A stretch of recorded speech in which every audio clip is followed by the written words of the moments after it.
Hello po, good morning. So this morning nga pala guys, andito kami sa bahay na pinatayo ng kapatid ni Shin. And ngayon bali, lilipat na po sila kasi patapos na talaga yung paggawa. And andito din yung mga ano ni Shin, yung family niya, at saka yung family ko. And yung mga uncle din namin nandito. So ayan guys, I will show you.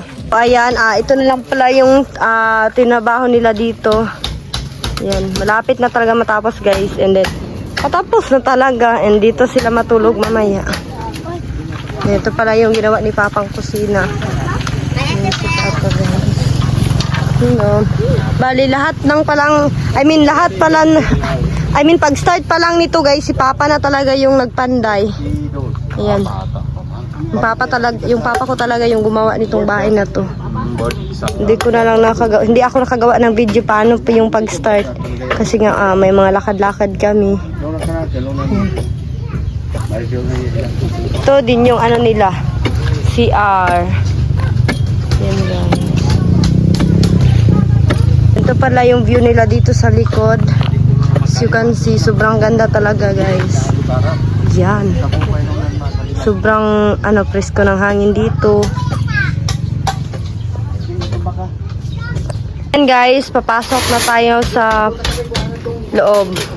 Then dito pala si Shin. Hello po. So ito yung loob ng bahay ni Ate Grace guys. So hindi rin talaga kami nakagawa ng video kung paano yung creation ng lahat. So ngayon na ulit kami talaga nakapunta. Dahil sobrang silent ang pagkagawa nito kasi nga hindi namin alam na ginagawa daw talaga tong bahay ni Ate. So sabi ni Ate, okay na daw yung house niya. So kaya pumunta kami dito. Ayun, nagulat nga kami na ayun, patapos na pala. So ayun.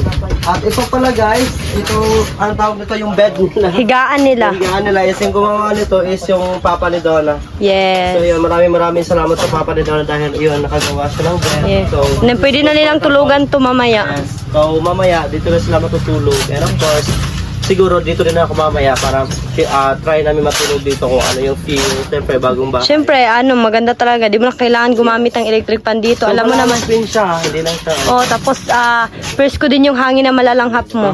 Exactly. And then, ayan pala yung bintana. Bintana. And then yung stepfather ko naman, always nakatulong here. Ayan. May ginagawa pa sila. And Donna, look at here. Kasi, and this one are kusina or lutuan, and ito yung hugasan nila ng plate or lalagyan ng mga plato. And ito yung lutuan nila. Di ba maganda? Yes, super. Maganda talaga. Pero yung lahat ng gumawa nito guys, yung Papa ni Donna. Yeah. And of course, Dito sa maghugas ng plato, guys. and of course guys, dito na side, sobrang ganda din. Kaya sabi, suggestion ko kay Ate, gumawa siya dito ng kubo. Dahil tingnan mo naman yung view, sobrang ganda. O pag umaga, like dito sila magkakape, no? Di ba maganda siya? So ayun. And of course, andito yung tito namin, si Tito Joel. Hello. Tingnan na Ate Grace. Sa lahat. Hi! Hi, hello. Kumusta na kayo dyan?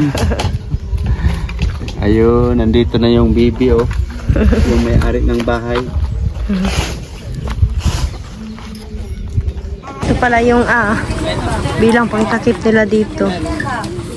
Yan.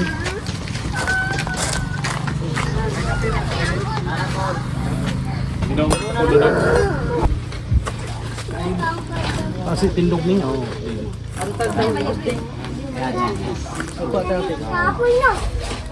Yan siya. Yan siya guys. Tama na.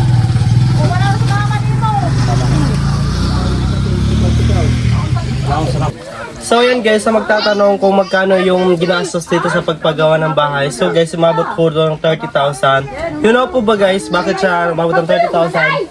Dahil yung pagpagawa ho dito, hindi po kasi tuloy-tuloy. Nung ginawa ho ito, nung nakaraang taon pa, magto 2 years na ho ito, ngayong, I think, This year. yeah, this year, basta magto 2 years na siya. Nagtagal ho kasi siyang nagawa guys, dahil yung hanap buhay po ng yung partner ni Ate is hindi ganun kalaki yung kita. At saka isa, minsan, time, di ba, na tawag ang mahal ng gasolina dahil tricycle driver ho yun. So, hindi po talaga lahat nabili lahat ng material para magawa to. Kaya ngayon lang ulit siya na talaga natapos. Yung iba pa nga nito guys is isang tao lang yung binayaran ni Ate dito is yung parang kakilala lang namin. Pero yung father ni Donna, tsaka yung cousin ko, tsaka yung kapatid ni Donna, tsaka sila uncle, hindi po wala silang bayad. Libre lang ho nilang tinulong kay Ate Grace na nagawa tong bahay kasi sobrang tagal na. So sabi ng papa ni Donna, sige, pagtulungan na lang natin. So yun, bless na bless kami kay sa papa ni Donna dahil ayun nga, tinulungan niya si ate at ayun, sa wakas, nagawa na rin talaga tong bahay na to. Guys, finally, natapos na pala nila matakipan dito yung bintana and then ngayon nag-proceed na naman sila sa upuan dito sa labas. Yan. Para kung may mga bisita, pwede silang makaupo dito. Pag-prepare na pala sila ng aming pang-lunch. Ayan. Ito pala yung native na manok, tinolang manok, tapos may bihon. Okay. Ayan.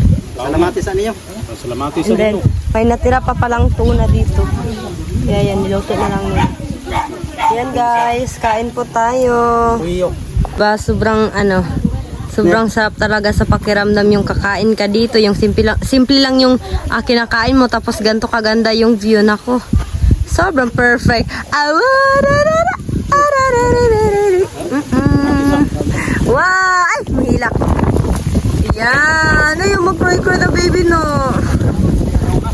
Naging yaya muna ngayon si Shin. Ginoo na dapat matapos tayo. Salamat sa mga panalangin Ginoo. Ito ang nagtatapos kami. Pinakiling pagkaon Ginoo makatapos ang sukas malawas. Usap sa Ginoo pag-celebrate sa mong balay sa pagkaon. Ikaw Ginoo magapanalangin. Datang dito kami magsusuban. Datang sa Ginoo kapay ka sa kuya ng Ginoo. Ito Ginoo mablik matagsag sa Ginoo sa pamilya Ginoo. Ang kanyang pagkaon kung nasukin sa mata. Ini tinok nila pangayag ko sa mata, sa mga kulto ng Kristo. Ang kanina ang mga labing gamanan, sa iyong tanan, Diyos Kristo, Diyos Kristo, sa Panginoon. Amen. Guys, kain tayo.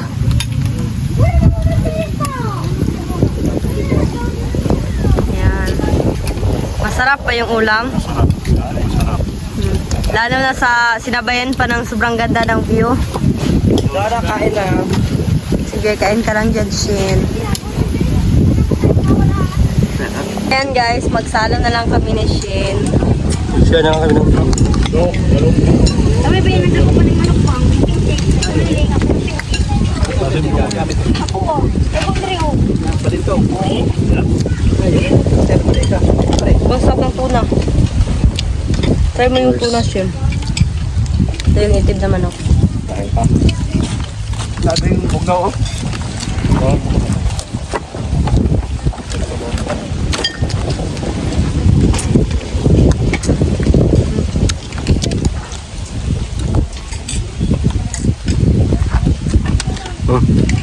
Ay, wow. Hindi na, kailangan pa nga.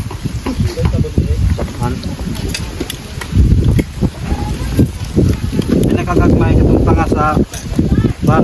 Tapos. Dinap.